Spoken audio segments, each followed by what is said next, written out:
வன்னியர்கள் 14% இடஒதுக்கீட அனுபவிக்கிறாங்கன்னு தொடர்ச்சியா திமுக ஒரு பிம்பத்தை உருவாக்க பார்க்கும்.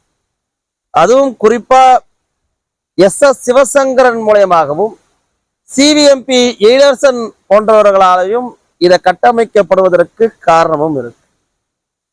அமைச்சர் சிவசங்கரன் சட்டசபையிலேயே சொல்றாரு, சிவிஎம்பி எயிலர்சன் பல டிவி விவாதங்களையும் சொல்றாரு.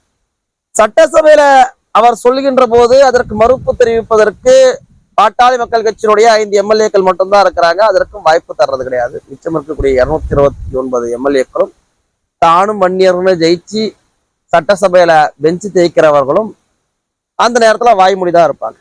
நேற்று சன் நியூஸ் விவாதத்துல ராஜேஷ் கிருஷ்ணமூர்த்தி அவருக்கு பதிலளிக்க முற்பட்ட போதும் கூட ஜென்ராம் குறுக்கிடவே இல்லை.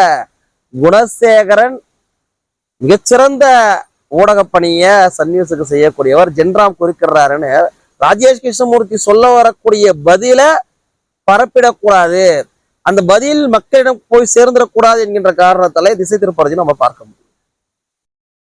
இவர்கள் குறிப்பா சிவசங்கரன் மூலியமாகவும் சிவிஎம்பி எயிலர்சன் மூலியமாகவும் சொல்ல வருவதற்கான காரணம், வன்னிய சமுதாயத்தை சேர்ந்த அமைச்சரும் வன்னிய சமுதாயத்தை சேர்ந்த எம்எல்ஏவுமே வன்னியர்கள் 14 விழுக்காடு இடஒதுக்கீடு அனுபவிக்கிறாங்கன்னு ஆமோதிக்கிறாங்க அப்படின்னு சொல்ல முயற்சிக்கிறாங்க. சிவசங்கரனுக்கு அமைச்சர் பதவியை தக்க வைத்துக் கொள்ள வேண்டிய நெருக்கடி. அது மட்டும் இல்லாம இவர்களை முதல்ல நாங்க வன்னியர்களாகவே கருதல.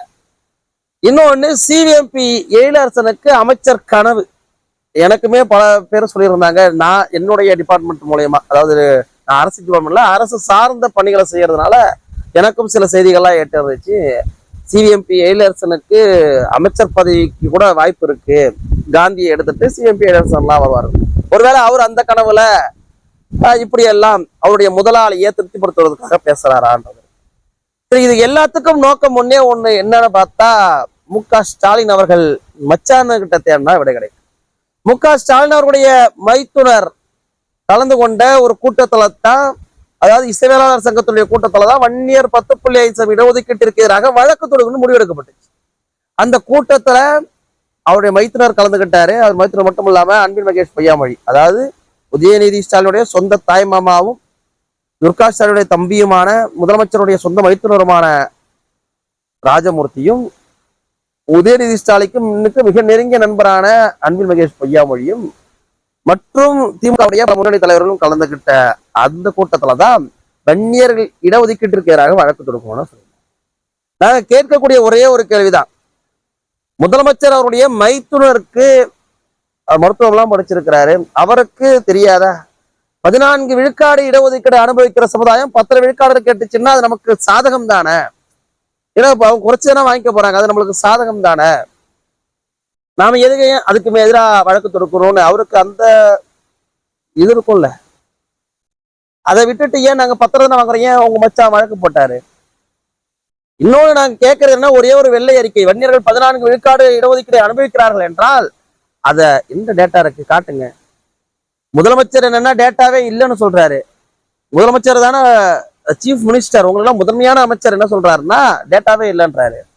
ஆனா போக்குவரத்து துறை அமைச்சர் சிவசங்கரன் அவருக்கு சம்பந்தமே இல்லாத விடயத்துல குறுக்க இந்த கௌஷிக் வந்தா அப்படின்ற மாதிரி வன்னியர் 14% இடஒதுக்கீடு அனுபவிக்கிறார்.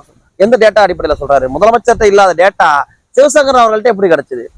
முதலமைச்சர்கிட்ட ஒரு வேண்டுகோள் வைக்கிறோம், சிவசங்கரன் அவர்கள் டீம் சிவிஎம்பி எயிலர்சன் அவர் டீம் இருக்கக்கூடிய அந்த டேட்டாவை எடுத்து எங்கள்கிட்ட காட்டிட்டீங்கன்னு வச்சுக்கா நாங்க அமைதியா இருப்போம்ல.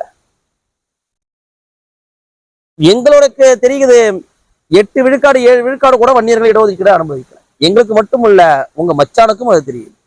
வன்னியர்கள் 7 விழுக்காடு அளவிற்குத்தான் இடஒதுக்கீடை பயன்பெறுகிறார்கள். இடஒதுக்கீட்டின் மூலயமாக மிச்சம் இருக்கக்கூடிய இடஒதுக்கீட்டை எல்லாம் சொற்பமா இருக்கக்கூடிய உங்களுடைய, அதாவது உங்கள் மைத்துனருடைய சமுதாயம், அதாவது நீங்க ஜாதியே இல்லைன்னு சொல்லுவீங்க, ஆனா உங்க மச்சான் ஜாதி சங்க கூட்டத்திலாம் கலந்துப்பாரு.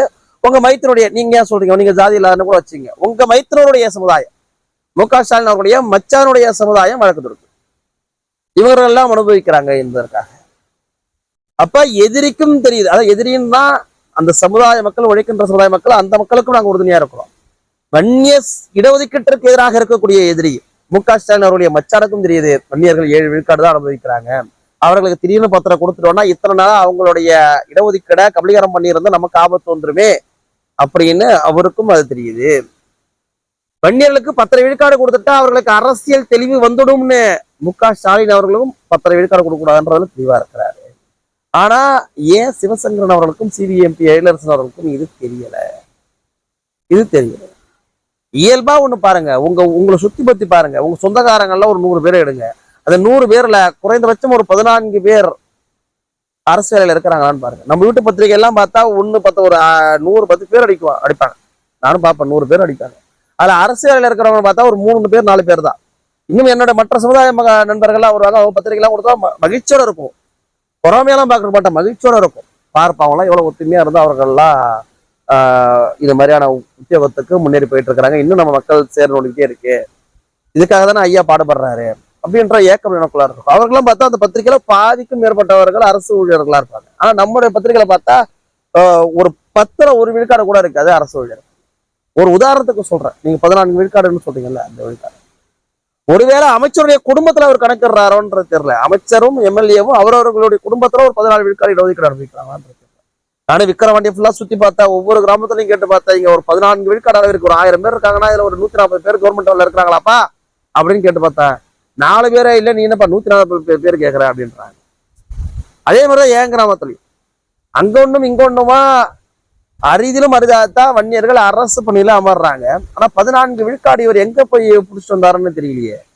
ஒருவேளை இமயமலையிலயோ இல்ல சந்திரன்லயோ இல்ல வேற்று கிரகத்திலேயோ வன்னியர்கள் அரசு பணியில இருக்கிறாங்களா, இடஒதுக்கீடு அங்க எங்க கொடுத்துருக்கிறாங்களா என்றது அவர்கள் தான் விளக்கணும்.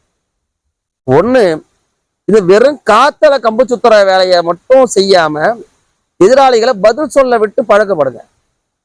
எதிராளிய நேத்தி நான் உண்மையாலுமே சொல்லியிருந்தேன், இந்த ராஜேஷ் கிருஷ்ணமூர்த்தி அதற்கு பதில் கொடுத்திருந்தாப்புலன்னா அத்தனை சமுதாய மக்களுக்கும் அத்தனை பேருக்கும் அது புலப்பட்டிருக்கும். ஆனால் அந்த பதில் கடந்து விடக்கூடாது என்று சன் டிவியினுடைய நெறியாளர் குணசேகரனும் சிவிஎம்பி எழிலரசும் அவ்வளவு முயற்சி பண்றாங்க. இன்னொரு பக்கம் சட்டசபையில அத்தனை திமுக எம்எல்ஏக்களுடைய கரங்களையும் கைகளையும் கட்டி போட்டு எல்லாம் பீறிட்டு வந்துருவாங்களா, இல்லைனாலும் கையை கட்டி போட்டாலும் எது போட்டாலும் சரி, அவங்களுக்கு மேஜையை தட்டுறதுக்கு மட்டும்தான் கை வரும். உதயநிதினு பாட்டு போட்டோம்னா மேஜையை கை தட்டுவாங்க, அது மட்டும்தான் அவங்களுக்கு வரும்.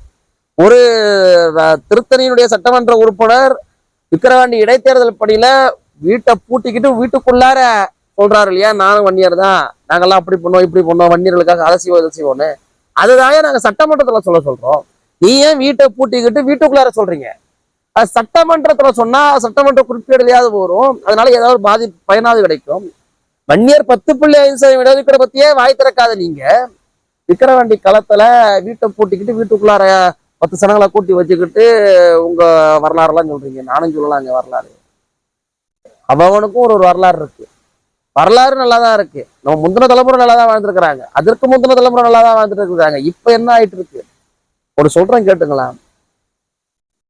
நல்ல வாழ்ந்த குடும்பம்டா இது அப்படின்னு சொல்றது இருக்குல்ல, அதை கேட்கறது இருக்குல்ல, ரொம்ப வேதனையான விஷயம். நாளாவது அனுபவிச்சிருக்கேன் அதெல்லாம். ரொம்ப அதே மாதிரி தான் இந்த சமுதாயம் இருக்கு, நல்ல வாழ்ந்த சமுதாயம்ன்ற மாதிரி போயிட்டு இருக்கு. நேற்று திருமாவளவன் அவர்கள் சொல்றாரு, என்ன பண்ற ஆண்ட பரம்பரை ஆண்ட, ஒரு காலத்துல ஆண்ட, இப்ப என்ன பண்ற கூலி வேலைக்கு தானே போற. திருமாவளவன் அவர்கள் எவ்வளவு நக்கலா சொல்றாரு பாருங்க. அதாவது ஒரு தீண்டாமை என்பது ஒரு சமுதாயத்தை பட்டியலிடப்பட்ட அந்த சமுதாயத்தின் பெயரை சொல்வது மட்டுமல்ல தீண்டாமை நோக்கம், தீண்டாமை எண்ணம். இப்படியெல்லாம் இந்த சமுதாயம் வீழ்ந்துருச்சே என்ற மன கழிப்படைகிறார் பாத்தியா, இதுதான் மிகப்பெரிய கொடுமை. ஏன் இதுதான் மிகப்பெரிய கொடுமை? திருமாவளவர்கள் இந்த அளவுக்கு சொல்லக்கூடிய சூழ்நிலைக்கு இந்த வன்னிய சமுதாயம் வந்திருக்குன்னா அதற்கு இந்த வன்னிய சமுதாயம் தெளிவற்ற நிலைமையில இருக்கு என்பதற்காக. கதவு பூட்டிக்கிட்டு சொல்லக்கூடிய திமுக எம்எல்ஏக்கள் திறந்த வெளியில சொல்லுங்க, சட்டமன்றத்துல சொல்லுங்க. இங்க ஒவ்வொரு வன்னியர்கிட்டையும் போய் பாத்தீங்கன்னா அவனுக்கும் ஒரு வரலாறு இருக்கும்.